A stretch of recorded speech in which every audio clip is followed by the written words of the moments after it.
Bismillahirrahmanirrahim. Assalamualaikum warahmatullahi wabarakatuh. Alhamdulillahirrabbilalamin. Wabihi nasta'in ala umuri dunya waddin. Assalatu wassalamu ala ashrafil anbiya'i wal mursalin wa ala alihi wa ashabi ajma'in, amma ba'du. Alhamdulillah teman-teman yang dirahmati Allah Subhanahu wa taala. Qadarullahnya kita dapat sama-sama belajar kembali, bertafakuh fiddin lagi, dan alhamdulillahnya Allah masih memberikan kita kesempatan bagi diri kita untuk berubah menjadi pribadi yang lebih baik lagi. Alhamdulillah. Alhamdulillahillazi bi ni'matihi tatimmus shalihat. Ya, kemarin kita udah sempat ngebahas tentang Nabi Hud ya. Dari sekian banyak nabi kita udah sampai ke Nabi Solih. Nah, sekarang Solih bukan Hud lagi. Sekarang Nabi Solih. Nabi Solih itu nabi dari bangsa Arab, nabi yang juga sekaligus rasul, sama seperti halnya Nabi Nuh, sama seperti Nabi Hud dan nabi-nabi yang lain. Ada 4 rasul yang dari golongan Arab, salah satunya Nabi kita Nabi Muhammad, duanya lagi Nabi Nuh sama Nabi Hud sama ya Nabi Solih. Ini tuh bangsa Arab terdahulu ya, bukan bangsa Arab yang sekarang. Bangsa Arab yang gak diketahui jejak sejarahnya kecuali dari Al-Quran gitu, bangsa Arab terdahulu. Allahu a'lam bishawab ya. Kita bahas tentang kemarin tentang sudah sampai tentang untanya Nabi Solih. Jadi suatu ketika kaum Samud itu kaumnya Nabi Solih berkumpul di suatu tempat. Lalu di situ Nabi Solih menegakkan risalahnya, mendakwahi kaumnya, menceramahinya, memberi nasihat, memberi marahan, dan juga memberi suruhan, menyuruh kepada kebaikan, meninggalkan berhala-berhala yang ada. Ketika seorang Rasul diutus, berarti zaman itu udah zaman tergelap-gelapnya, udah benar-benar hancur, makanya diutus seorang Rasul. Beda ketika dengan Nabi ya, karena Rasul itu membawa risalah baru. Nabi Daud risalahnya risalah Nabi Musa, syariatnya syariat Nabi Musa gitu. Tapi apa yang dibawa Nabi Daud itu, yang ada di dalam kitab Zabur itu ada doa-doa dan zikir-zikir. Gak ada perubahan syariat. Bedanya Rasul sama Nabi begitu. Kemarin Nabi Solih menceramahi kaumnya, mendasehati kaumnya. Tiba-tiba malah kaumnya ini menantang Nabi Solih untuk apa? Untuk mengeluarkan suatu mukjizat yang nyata, sebuah bukti yang nyata dari Tuhannya, agar mengeluarkan seekor unta dari sebongkah batu gitu. Dan qadarullahnya unta itu beneran keluar dari sebongkah batu. Tapi sebelum itu terjadi, Nabi Solih mengikat janji kepada kaumnya. Kata Nabi Solih, apakah jika benar hal yang kalian minta terwujud, apakah kalian akan beriman? Mereka menjawab, iya beriman. Akhirnya Nabi Solih sholat, meminta kepada Tuhannya, kepada Allah, kepada Robnya. Dan seketika itu juga batu terpecah, keluar unta yang lagi bunting, yang lagi hamil. Nah di situ sebagian ada memang yang masuk Islam, ada yang memang memeluk agama dan ajaran Nabi Solih, tapi sebagian besar enggak.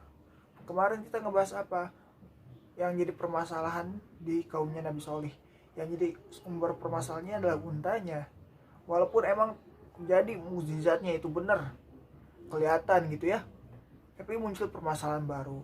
Pertama dari susunya. Orang-orang bisa memerah susu sesuka hati mereka. Jadi orang miskin itu dianggap setara sama orang kaya yang bisa minum susu.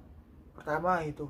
Kedua, orang-orang kafir dari kaum Nabi Solih ini, kaum Samud ini merasa terusik dengan penjadwalan minum air, penjadwalan ngambil air dari sumber mata air kaum Samud gitu.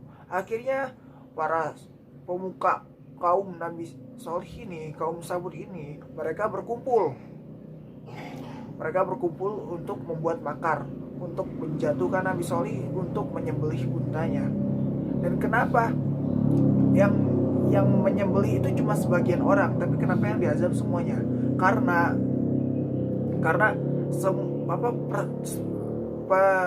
pelakuan itu, tindakan itu ya atas persetujuan dari semua kaum Samud yang ada, yang gak beriman. Makanya semuanya kena azab. Begitu, semuanya kena azab. Dan yang jadi biang keroknya, yang jadi keladi utamanya itu adalah Qidar. Ya, si Qidar ini ternyata adalah anak dari hubungan zina. Ya, salah satu pemuka kaum Samud gitu. Dia yang pertama kali menyerang unta Nabi Solih. Dia menebas kaki unta Nabi Solih gitu, sehingga tersungkur. Dan mulai setelah itu kaum Samud yang lainnya, pemuka kaum Samud yang lainnya menyerang unta itu, menyembelih unta tersebut.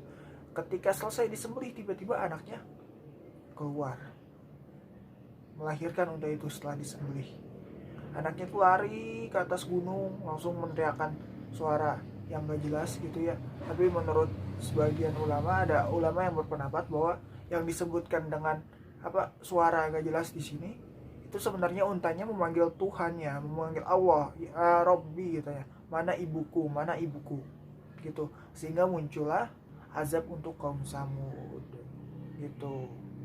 3 kali anak unta itu manggil, meronta, menangis kayak gitu ya, muncul azab untuk kaum Samud. Di situ di situ kata Nabi Solih, bersenang-senanglah 3 hari. Maka dari itu kalian bersenang-senanglah 3 hari. Setelah itu baru kalian akan merasakan azab. Tapi yang lebih bikin ngeselinnya lagi, ketika udah dikasih ancaman kayak gitu, semua kaum Samud yang kafir itu, mereka malah menunggu-nunggu. Setiap harinya menghitung hari ya. Ini hari pertama, sehingga hari ketiga. Di hari ketiga maghrib, hari Sabtu maghrib ya, mereka ngomong, ini hari yang dijanjikan sudah tiba, mana azabnya gitu. Ternyata azabnya datangnya waktu subuh. Nah, ketika mereka tertidur, kayak di surat Al-A'raf ya, kebanyakan azab Allah itu datangnya tuh subuh. Ketika orang belum benar-benar bangun, subuh atau waktu fajar, yang belum benar-benar bangun, ketika orang masih lelap-lelapnya, tiba-tiba mereka udah nggak ada gitu. Dan apa azabnya? Azab yang Allah timpakan kepada kaum Samud di sini adalah gempa gitu. Ketika maghribnya mereka meminta-minta, mana azabnya, ternyata subuhnya, ketika fajarnya itu langit mengeluarkan suara gemuruh dan bumi langsung bergoyang, berguncang hebatnya itu. Seketika itu semuanya rata dengan tanah.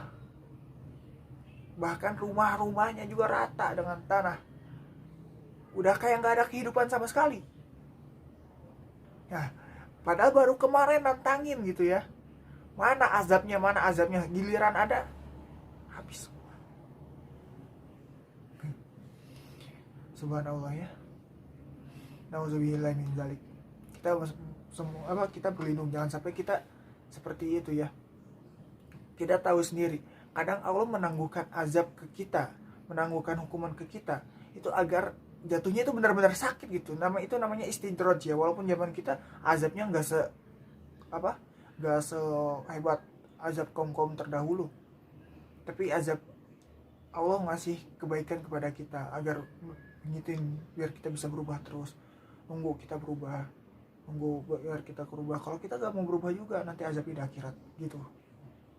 Tapi ya balik lagi, kalau kita ngerasa kita nih ngebuat salah, kita ngebuat suatu dosa, kita introspeksi pada diri kita sendiri ya, terus sama Allah gak diituin hukumannya, gak diituin ujiannya, malah ditambah nikmat terus, maka ketahuilah itu namanya istidraj. Sekali dihukum itu bakal benar-benar jatuh gitu, kayak gitu ya.